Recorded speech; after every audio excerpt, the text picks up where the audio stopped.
This is Optimal Relationships Daily, episode 1282, 5 Steps to Inspire Your Partner to Join You in Attending Couples Therapy, Part 1, by Kyle Benson of Gottman.com.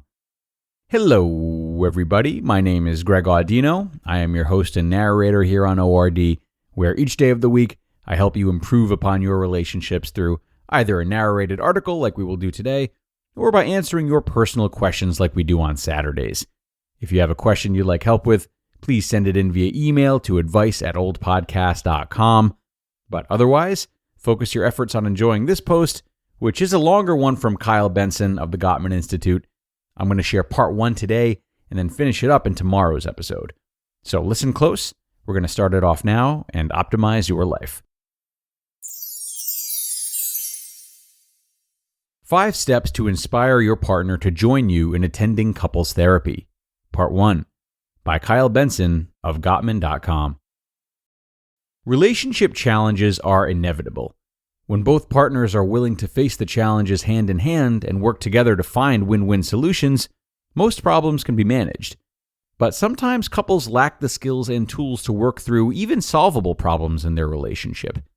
As unresolved issues, poor relationship habits, and emotional disconnection compound, the stability and spark in the relationship begin to fade. At this stage, one partner may be eager to get some support because they know the relationship would benefit from the guidance of a professional perspective. Yet the other half of the partnership is refusing to attend. When approaching your partner about attending couples therapy, you're likely to meet resistance. Some people have misconceptions about couples therapy. They may fear exposing their flaws and feeling vulnerable, or they may believe therapy will turn them into a punching bag for the therapist and their partner. Some couples may use therapy as a last-ditch effort rather than a preventative approach to improving their relationship. Dr. Gottman's research on thousands of couples concluded that couples often wait 6 years before seeking help with their marital issues.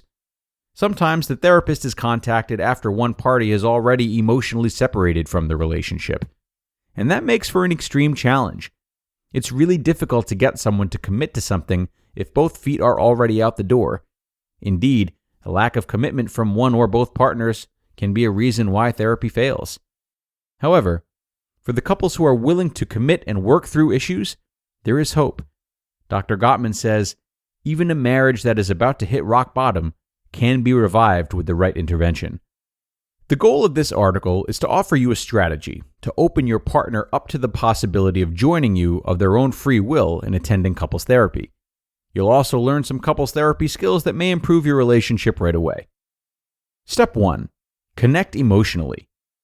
Saying something like, "We need serious help," during a fight with your partner is not going to motivate your partner to attend couples therapy.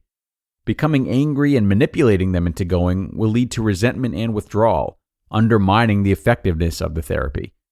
You need to be smart about when and how you bring up the idea. As you'll learn in couples therapy, it's not what you fight about, but how you fight that determines the success of a conflict conversation. Dr. Gottman's research highlights that when a partner starts a conversation aggressively, it will likely end aggressively 96% of the time. Before proposing couples therapy, it's vital that you first connect with your partner emotionally. Make them feel appreciated and cared for. Maybe even have some fun. Here are some ideas. Watch a comedy show together. Cook dinner with them. Do a fun activity like playing a card game or miniature golf. Verbalize 5 things to your partner that you appreciate about them. By doing this, you're helping your partner feel like they matter to you, which will support them in being more open, calm, and receptive. When you do have this conversation, make sure you do it at a time that is convenient for them. Don't do it right before work or when they're stressed out or exhausted. This will backfire on you. The calmer and more relaxed they are, the easier it'll be. Step 2. Proposing the conversation. Now it's time to ask if they want to talk about your relationship. Here's a 3-step example. 1. Honey, I want to have a conversation with you about what you want for our relationship. 2. I want to feel like you're enough for me, accepted for who you are, and like this is a great relationship for you. 3. Would you be willing to have a quick conversation with me? When you do this, and for all the following steps, make sure you speak in a gentle voice that focuses on sharing your experience. Doing so will keep your partner relaxed and prevent them from going into defensive mode. If you know your partner is resistant to talking about anything regarding your relationship, you can write a loving letter using the ideas in this article. Such a letter can be particularly helpful with an avoidant partner, as it gives them time to process and move forward on their own terms. However, the letter should be worded in such a way as to invite a conversation, not replace it.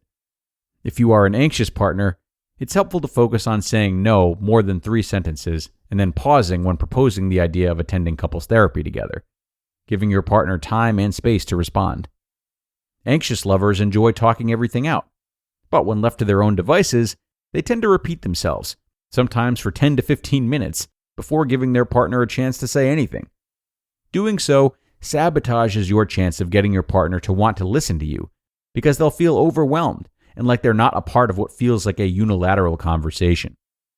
Step 3. Find the gap. Now that both of you are sitting down to talk, focus on learning more about your partner's view of the relationship and what they want. It'll be impossible to inspire them to attend couples therapy if they don't know what they want out of the relationship and can't see how therapy will help them have a better relationship with you.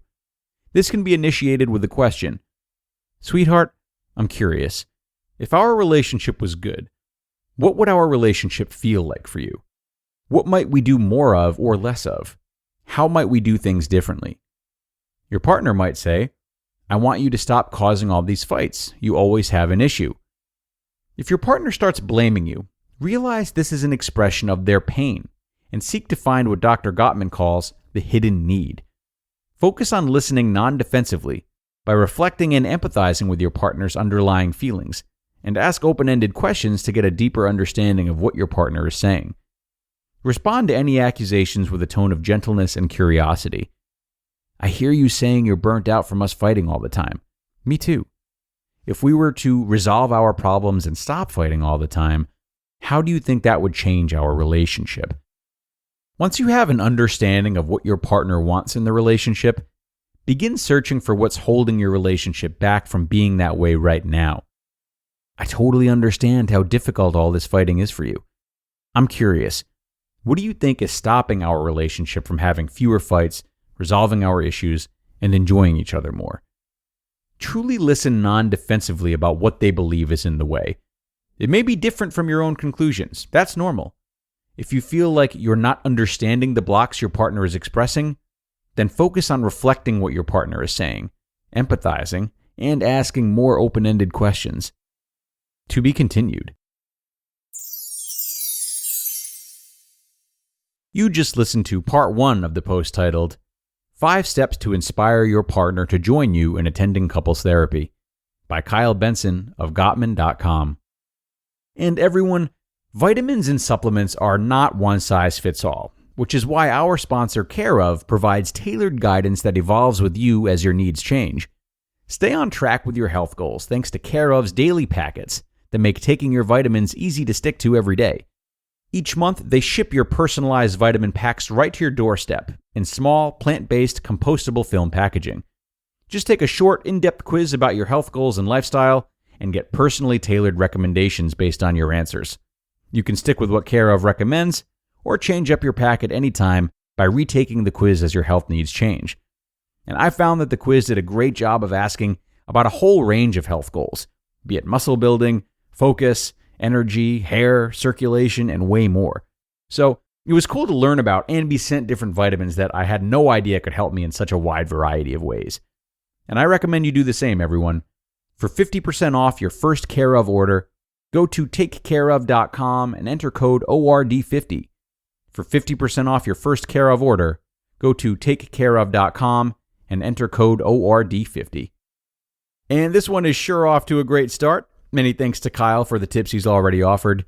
I'm going to save the bulk of my thoughts for tomorrow's commentary once we've heard the whole article, but I would like to point out that the way Kyle is helping us to strategize when and how we bring up this difficult topic is really no different than how we may want to consider bringing up any sensitive issue with our partners, or anyone really.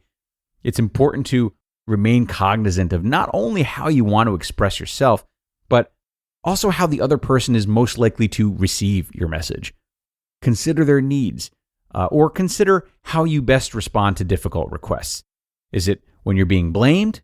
No. Is it in the middle of an argument? No. Is it when you don't have a chance to offer your thoughts? Probably not.